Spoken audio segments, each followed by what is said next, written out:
5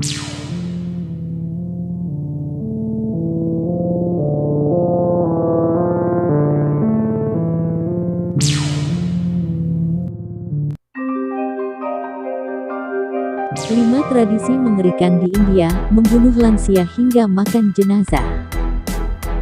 Sebagian kecil masyarakatnya hingga kini bahkan masih memegang erat tradisi yang terbilang aneh dan cenderung mengerikan. Mayoritas tradisi yang ada di negara tersebut hanya dapat kamu temukan di India. Berikut kumparan rangkum tradisi mengerikan yang masih ditemukan di India. 1. Tradisi melubangi hidung perempuan suku Apatani. Kecantikan merupakan salah satu hal utama yang paling diinginkan oleh setiap kaum wanita. Namun, wanita suku Apatani di India justru menginginkan hal sebaliknya. Perempuan suku Apatani selalu dianggap memiliki paras yang indah di antara suku lainnya di Arunachal. Kecantikan mereka itu pun menjadi incaran orang-orang suku lain. Rasa ingin memiliki itu akhirnya menimbulkan berbagai masalah dan peperangan antar suku. Maka dari itu, demi melindungi diri dari mara bahaya, wanita suku Apati melubangi hidungnya dan menutupnya dengan kayu. Hal itu dilakukan agar mereka tidak lagi terlihat menarik bagi suku lain. Untuk melindungi diri, mereka diharuskan untuk memakai aksesoris tersebut setiap hari. Supaya penampilannya terlihat jelek, wanita Apatani juga menato tubuh mereka secara vertikal dari dahi ke ujung hidung dan 5 garis di dagu mereka. Tradisi ini dilakukan sejak awal kedewasaan, ketika mereka menstruasi untuk pertama kalinya.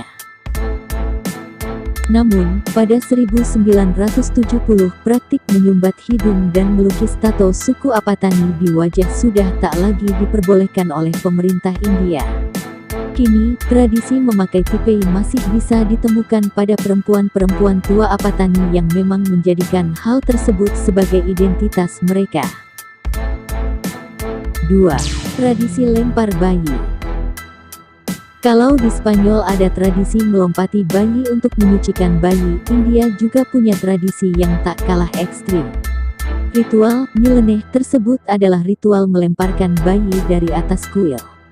Bayi yang berusia beberapa bulan hingga 2 tahun akan dilemparkan dari atas balkon setinggi 15 meter. Hal ini dipercaya oleh warga India dapat memberikan keberuntungan dan kesehatan kepada sang bayi. Saat hendak dilempar, bayi tersebut akan dipegang kaki dan tangannya dan diayunkan terlebih dahulu layaknya sebuah keranjang. Sedangkan sang ibu sudah menunggu di bawah balkon bersama warga setempat sambil membentangkan kain selimut untuk menangkap si bayi. Bayi yang menangis histeris akibat merasa kaget tersebut akan disambut dengan sorak-sorai dan tepukan kegembiraan dari semua orang yang ada di bawah. Sebelum dikembalikan pada pelukan ibunya untuk ditenangkan, sang bayi akan digendong secara bergiliran oleh semua orang yang ada di sekitarnya. Bayi yang menangis histeris akibat merasa kaget tersebut akan disambut dengan sorak-sorai dan tepukan kegembiraan dari semua orang yang ada di bawah. Sebelum dikembalikan pada pelukan ibunya untuk ditenangkan, sang bayi akan digendong secara bergiliran oleh semua orang yang ada di sekitarnya. Meski ritual ini terdengar kejam, tetapi tradisi tersebut sudah dilestarikan sejak 700 tahun lalu oleh penduduk di India Barat. Hal ini dipicu akan tingginya angka kematian bayi di negara ini, sehingga penduduk setempat bersama-sama melaksanakan ritual itu untuk menjaga anak mereka. Mereka berharap sang anak akan mendapat umur panjang, nasib baik, dan membawa kesejahteraan bagi keluarganya. Hal ini juga dipercaya sebagai bagian dari kewajiban agama mereka. India merupakan salah satu negara paling miskin di dunia. Data yang dikumpulkan The Week menunjukkan bahwa 360 juta penduduk India belum bisa makan 3 kali dalam sehari. Kemiskinan inilah yang kemudian jadi alasan lahirnya tradisi mengerikan yang dikenal sebagai Talai Kutal. Dalam jurnal Talai Kutal, The Practice of Euthanasia in the Name of Custom, yang dibuat oleh Piali Chatterjee pada tahun 2014, disebutkan bahwa Talai Kutal adalah praktik tradisional untuk membunuh orang tua oleh keluarganya sendiri. Talai Kutal merupakan praktik senisida atau praktik pembunuhan orang tua, khususnya yang lanjut usia. Diambil dari bahasa Tamil, Talai Kutal berarti bersantai sambil mandi minyak. Dalam prosesnya, orang tua yang sudah lanjut usia akan disuruh untuk mandi dengan menggunakan kandungan minyak kental sebelum fajar. Setelah mandi, orang tua tersebut akan meminum beberapa gelas air kelapa tua yang dingin sepanjang hari. Dilansir India Times, Talai Kutal dilakukan oleh hampir 40 desa, tapi yang paling populer adalah Tamil Nadu. Di kawasan ini terdapat 3 desa dengan praktik Talai Kutal terbanyak, yaitu Desa Madurai, Virudunagar, dan Teni. Saking banyak dan seringnya penduduk yang melakukan Talai Kutal, warga lanjut usia di 3 daerah ini sudah menerima kehadiran aktivitas pembunuhan ini sebagai sebuah tradisi. Ada beragam alasan mendasari dilakukannya praktik ini. 4. Memakan jenazah.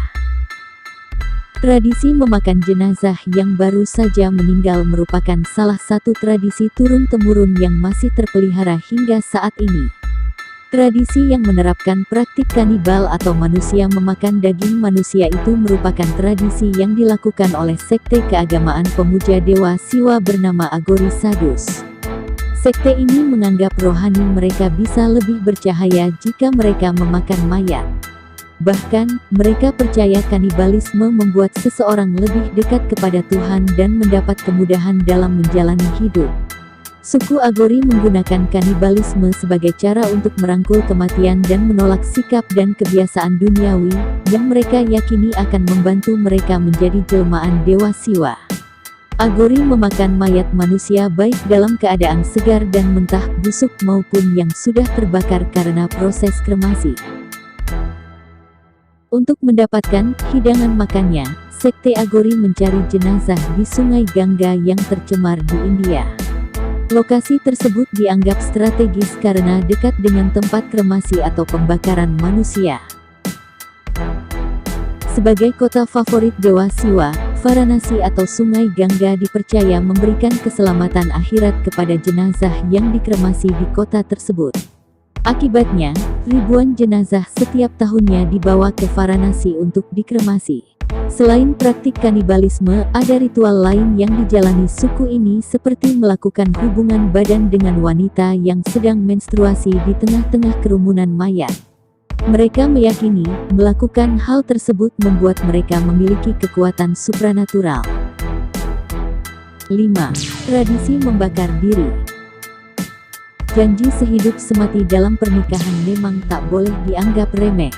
Saking sakralnya, penduduk India bahkan punya langkah ekstra untuk mengabadikannya dalam bentuk tradisi. India punya sebuah tradisi unik dan juga ekstrim yang dikenal sebagai sati, sute. Tak main-main, dalam tradisi sati, ketika sang suami meninggal dunia, istri juga akan menghilangkan nyawanya. Caranya beragam, ada yang membakar diri di rumah pemakaman suaminya, menenggelamkan diri, atau dikubur hidup-hidup dengan jenazah suami secara sukarela. Sati berasal dari bahasa Sanskerta, yakni sute. Dilansir Ensiklopedia Britannica, sati berarti wanita yang baik atau istri yang suci. Dalam praktiknya, sati biasanya dilakukan segera setelah sang suami meninggal dunia. Menurut culture trip, berdasarkan kepercayaan Hindu kuno, sati melambangkan penutupan pernikahan. Sati dilakukan secara sukarela, tanpa paksaan. Murni karena sang istri ingin menjadi pasangan yang berbakti dan mengikuti suami ke alam baka. Namun, seiring waktu, tradisi ini menjadi sesuatu yang dipaksakan. Secara tradisional, sosok janda di India tidak memiliki peran dan dianggap sebagai beban. Kabarnya, apabila janda tersebut ditinggal mati suaminya dan tak memiliki anak, ia akan ditekan oleh masyarakat untuk melakukan tradisi sati. Di luar itu, kesulitan menjadi seorang janda juga menjadi alasan terbesar praktik sati berkembang.